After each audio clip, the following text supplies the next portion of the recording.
Why did XXL fall off? Now, if you're somebody who's into hip-hop, then you should definitely know exactly what the XXL cyphers are. So how does one of hip-hop's biggest outlets fall to such a small level of relevancy? There was a time that the annual Freshman Class list was a pillar of success. If you saw a rapper you didn't know on the list, that was XXL's way of letting you know that you probably should be paying attention to this person because they're probably going to blow up soon. And usually they did. But now that level of respect and trust isn't there anymore. So what happened?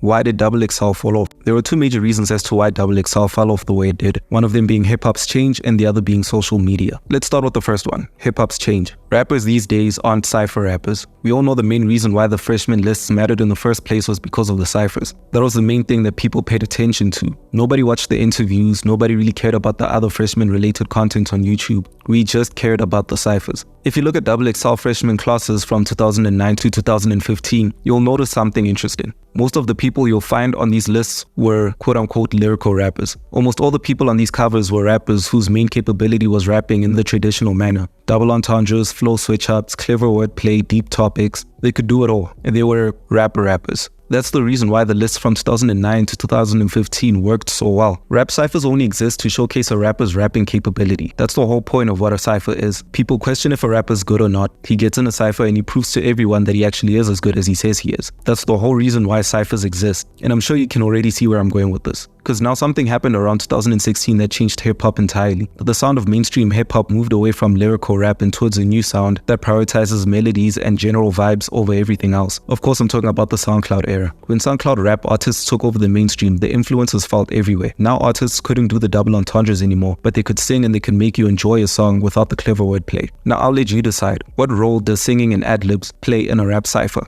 Exactly, none. And for the record, I love trap music. I could listen to Earl Sweatshirt just as easily as I could listen to Ghana. So I'm really not here to hate on anyone. But at the end of the day, no matter how hard you try to make it interesting, trappers have no business being in a rap cypher. They don't have the lyrical capabilities to complement a cypher. They can't showcase their rapping capabilities because they usually have none. They might have insane melody capabilities. They might have amazing beat selection capabilities. They might have a million strengths, but at the end of the day, serious rapping isn't one of them. And that's what's needed to be in a cypher. That right there is the downfall of XXL. Other than the obvious magazines and articles, XXL is a brand that built itself off of showcasing coming up artists through cyphers. But what do you do when you want to show the world the next generation of rappers, but hip-hop has evolved to a point where the next generation of rappers aren't built for cyphers?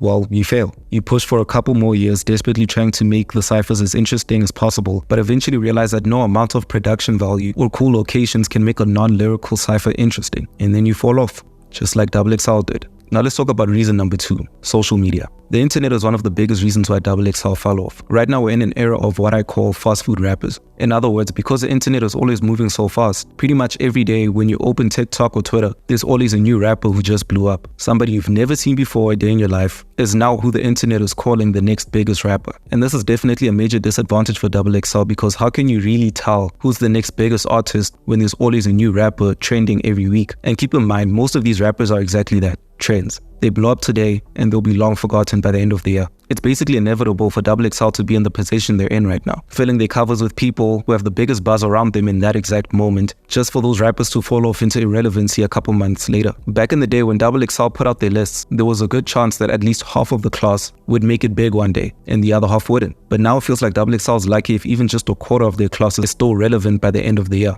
Not big, just relevant. So in conclusion, if there's one thing I want you to take from this video, it's the fact that XXL's fall off isn't XXL's fault. XXL couldn't have predicted the direction hip-hop went through no more than we could have. But I have a question for you. Right now, if you were CEO of XXL, what would you do to save the company? I mean, if I had to save XXL, the only idea I have would be to branch out of just hip-hop and venture into other black genres like UK drill, Afrobeat, and Amapiano. I don't know if it would work, but that's just my idea. Leave a comment on what you would do if you had to save XXL right now. I'm a very small YouTuber, so every single like counts. If you like this video, please hit the like button. And if you really like this video, please subscribe because I promise I do have more content like this coming soon. And thank you for watching.